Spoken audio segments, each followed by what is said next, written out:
Salut tout le monde, allez, on fait un peu de peinture aujourd'hui. Alors, j'ai commencé une figurine en impression 3D, figurine un peu médiévale fantastique. Alors, le fichier vient de chez Nerickson. Le fichier est très beau, il n'y a vraiment aucun souci là-dessus.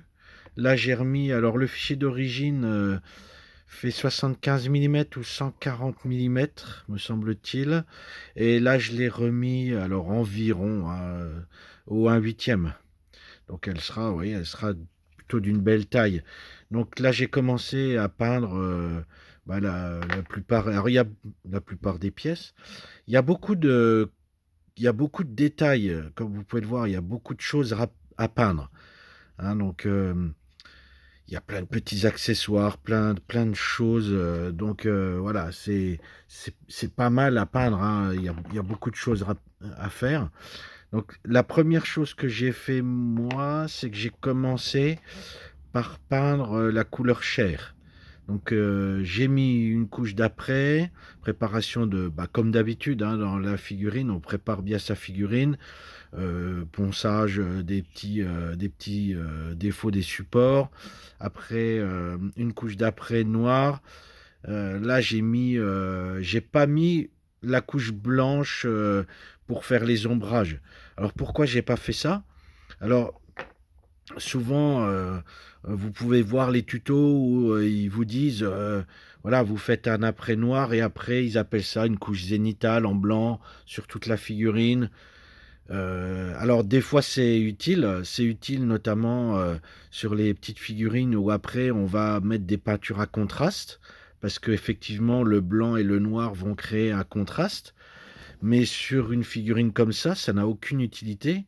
Alors, enfin, c'est mon avis. Pourquoi? Parce que il y a beaucoup de choses à peindre et du coup, ben, le vous allez peindre tout ça au pinceau et tout ce qui est, bah, votre, peinture zénitale, elle se verra plus du tout.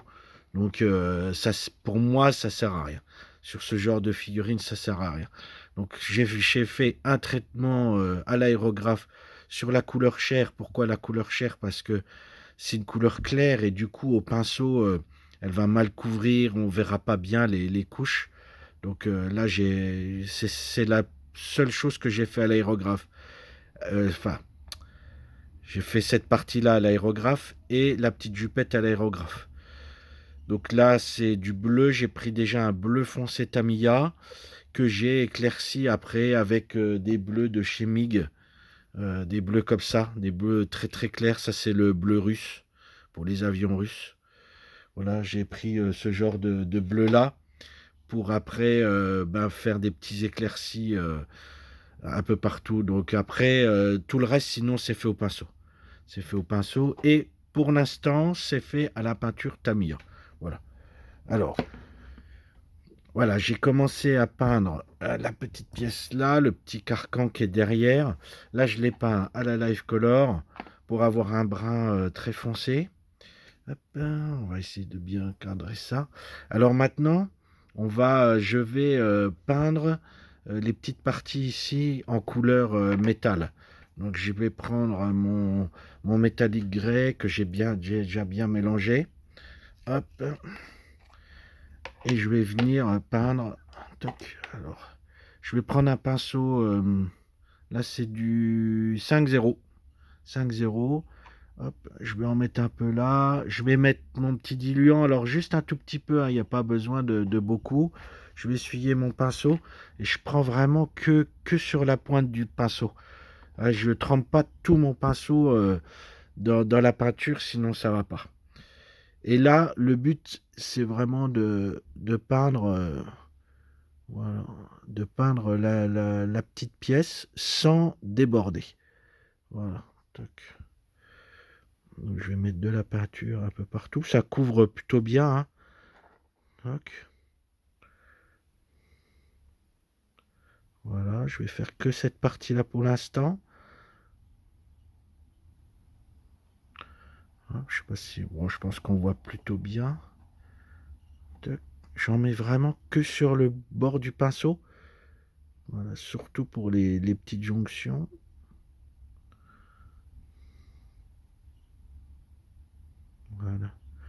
tac. Là, on voit bien là. Alors le but c'est de pas déborder, hein.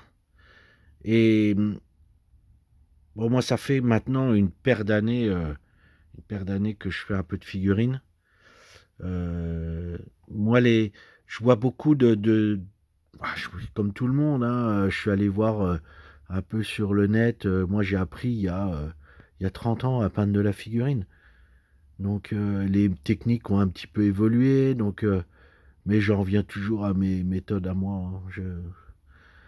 Alors moi ce que je vois beaucoup, c'est, je trouve assez. Alors, ce que je vais dire n'engage que moi, c'est mon avis personnel. Les gens le prennent comme ils le veulent. Moi, je trouve que tout ce qu'on voit un peu partout, on franchit trop vite les étapes. Quand voilà, on vous parle de peindre à l'aérographe, de faire des contrastes, des jeux de lumière, des trucs comme ça. Alors ça, je trouve que oui, c'est bien, ça fait des effets tip top, mais quand on débute la figurine, pour moi, faut pas franchir les étapes. Et l'étape la principale, c'est de faire en sorte que sa peinture soit bien faite, bien propre, bien uniforme, et notamment que les jonctions entre les couleurs soient bien propres et que ça déborde pas. Pour moi, c'est la base. Quand on a une pièce comme ça, eh ben, euh, il faut que le bleu déborde pas sur le marron et que la couleur acier déborde pas sur le marron ou sur la couleur chair. Déjà, si on arrive à avoir une pièce comme ça, bien propre, bien uniforme, c'est déjà bien.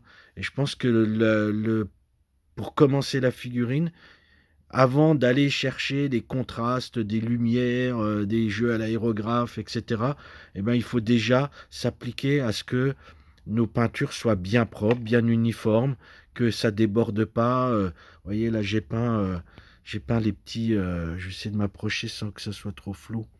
Ah, c'est un peu flou, hein. Là, ça va pas aller. Enfin, bon, bref. Je vais me remettre comme ça que là, j'ai peint les petits ornements pas en aluminium, en acier, et que ça déborde pas. Donc déjà, commencer par ça. C'est pareil, la couleur chair, qu'elle soit bien, bien propre. Voilà. Donc, certes, ça fait, ça fait une figurine un peu lisse, mais déjà, commencer par ça, c'est la base. Après, on va pouvoir y appliquer des jus et puis on va faire un petit traitement au brossage à sec. Et ben déjà rien que ça, on va voir que sa figurine, elle aura un peu de volume, un peu de contraste. Et quand on maîtrise ça, quand on le maîtrise parfaitement, hein, que ça soit à l'acrylique ou à la peinture à l'huile, et ben quand on maîtrise déjà ça, et ben moi je trouve que c'est déjà bien. Et après on peut passer à l'étape suivante de rajouter des contrastes, des choses comme ça. Mais moi je trouve que les gens veulent franchir trop vite les étapes. Ils maîtrisent pas l'étape de base. La base de la base, c'est-à-dire peindre au pinceau, faire en sorte on voit pas de traces de pinceau. Et pour pas qu'il y ait de traces de pinceau, il faut des bons pinceaux. Il faut pas des pinceaux un peu pourris. Il faut le diluant qui correspond à la peinture et principalement le diluant de la marque. Ça paraît pas comme ça, mais c'est quand même important.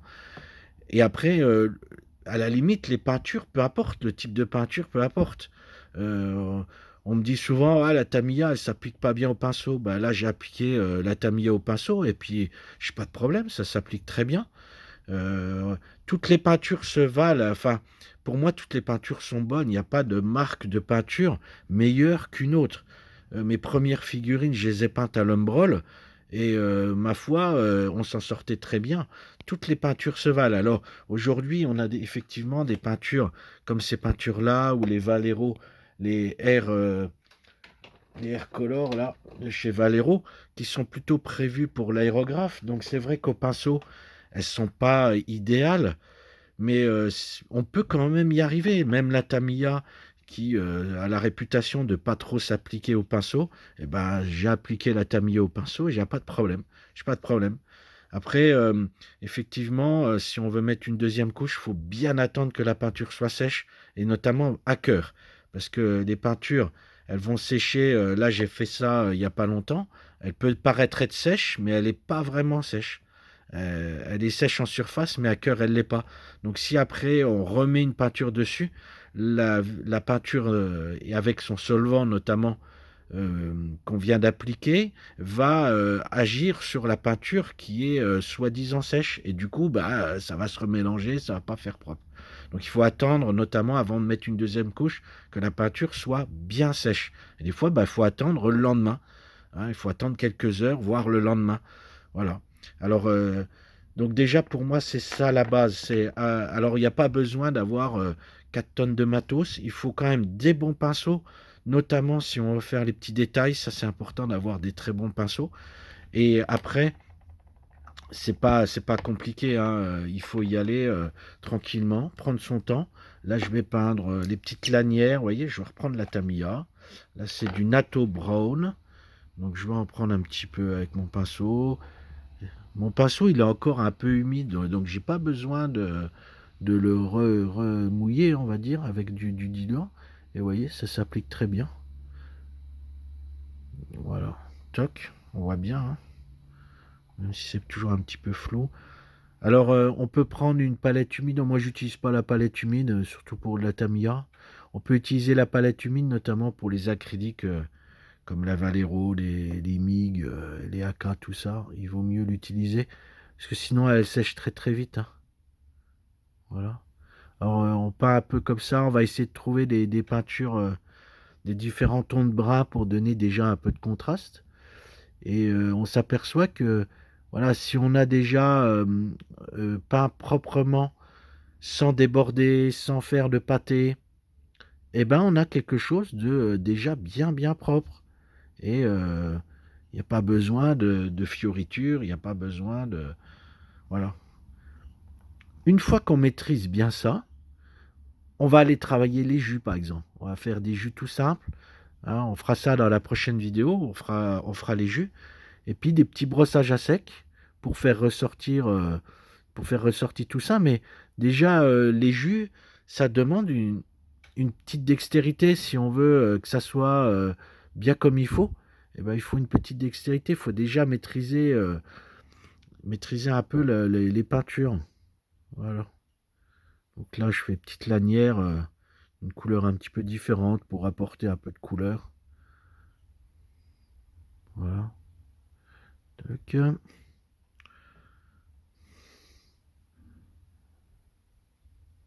Alors là, je pense que la pièce du dessus, là, il y a des... On le voit peut-être pas bien à la vidéo, mais il y a des petits symboles dessus, donc... hop. Ça va vite, hein, vous voyez. J'ai pas besoin de... Hop, ça va très vite à faire. En plus, comme les gravures sont belles, eh ben, elles sont bien, bien définies. C'est d'autant plus facile. Alors en plus de ça, moi comme je vais faire un jus derrière, si ça déborde un petit peu, c'est pas grave, mais j'essaye de faire en sorte que ça déborde pas. Et ça, c'est valable aussi bien pour la figurine, mais c'est aussi valable pour un char, un avion. C'est valable pour tout, hein. Il n'y a pas que la figurine, hein. Je pense que je vais peindre en couleur acier la plaque là, comme si c'était une plaque. Ouais. Après, ce qui est bien, c'est qu'on fait un peu ce qu'on veut. Voilà. Et là, vous pouvez voir, hein, ça c'est la résine brute, hein. J'ai pas mis d'après, hein. J'ai pas mis d'après. Parce que la pièce n'est pas énorme. Il y aura pas. Bon, je l'ai bien dégraissé. J'ai poncé un peu pour enlever les irrégularités. Donc, elle a déjà été. Je suis bien, mais j'ai pas mis d'après, hein. Et la peinture, elle tiendra, hein. Il n'y a pas de problème, hein. L'après, il est là pour faire que la peinture s'accroche bien, notamment les grandes surfaces. Il est là aussi pour faire voir, ça va créer une sorte de contraste et on va bien voir les défauts. Donc après, on peut reponcer, retravailler quand on voit les défauts. Et voilà. Alors, sur la figurine, sur la partie chair, quand on peint à l'aérographe, notamment en mat, là, elle est bien mate.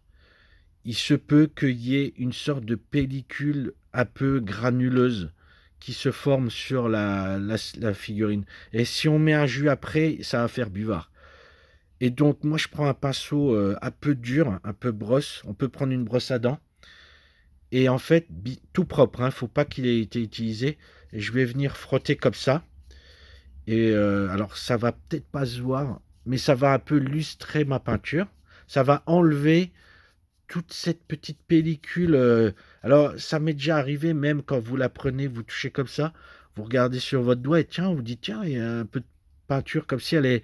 Eh ben, c'est parce que ça crée, surtout quand elle est un peu diluée, ça fait comme un nuage. Quand la peinture est un peu diluée, eh ben, ça vous fait une espèce de pellicule. Et là, ça la lustre un petit peu, ça enlève un peu ce surplus, ce qui fait que hop, quand je vais mettre ma peinture, mon jus et ma peinture à l'huile derrière, ça va être, voilà, elle va moins faire buvard. Je n'aurai pas l'affront de vous montrer sous la petite jupette ce qu'il y a. Voilà, on fera la même chose sur le visage. Voilà, voilà, bon, ça fait déjà un quart d'heure que la vidéo est faite. Voilà, c'était. On va continuer, hein, je vais la continuer, cette figurine. Continuer à peindre notamment le derrière. Là, c'était vraiment pour vous montrer. Voilà, pour moi, la base au départ, c'est ça. C'est de faire en sorte que les, les jonctions, on va dire, hein, entre les couleurs soient bien propres, bien nettes. Et quand on arrive déjà à faire ça, vous voyez, là, j'ai pas. Bon, hormis effectivement la jupette.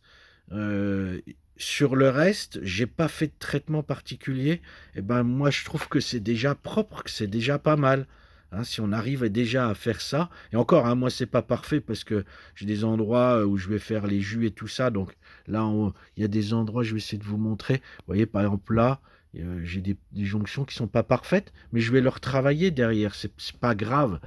En soi, c'est pas grave. On voit là, voyez là, j'ai encore des petits défauts, mais ça, c'est pas grave, je vais pouvoir le retravailler derrière.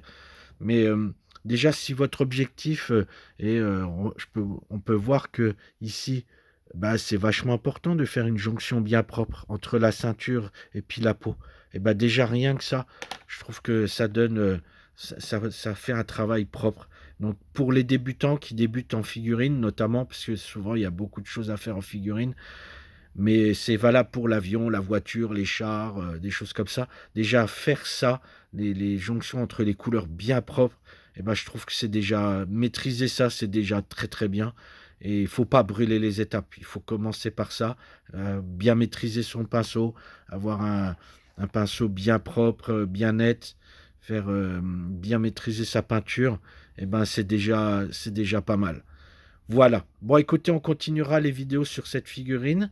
La prochaine étape, je pense, je vais vous montrer un peu des vieillissements, comme j'ai fait un petit peu là. Les premiers prémices des vieillissements sur les parties en cuir ou les choses comme ça. On aura l'épée à l'épée. Alors j'ai une grande épée, elle a une très très grande épée. Hop. Ah, c'est flou, hein, c'est fou ça.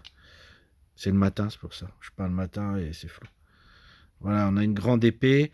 On va essayer de la traiter avec de la peinture un peu chrome, là, les peintures Molotov, parce que ça donne. Donc voilà, après, il y aura le traitement sur le visage. On va faire les jus après sur tout ça. On traitera la peau plutôt après. Donc voilà. Eh ben écoutez, je vous dis à bientôt pour une prochaine vidéo. N'hésitez pas à liker, à partager, à commenter, voilà vos expériences sur le monde de la figurine notamment. Vous pouvez retrouver cette vidéo bah, sur les réseaux sociaux, le club Hobbypam, Hobbypam le magasin, et sur la chaîne YouTube Hobbypam. Voilà. Ah, j'étais un peu dérangé par le téléphone, mais voilà, je retrouve mes mots. Eh ben, je vous dis à bientôt, profitez bien, et puis on se retrouve pour une prochaine petite vidéo sur la peinture de cette figurine. Allez, salut tout le monde!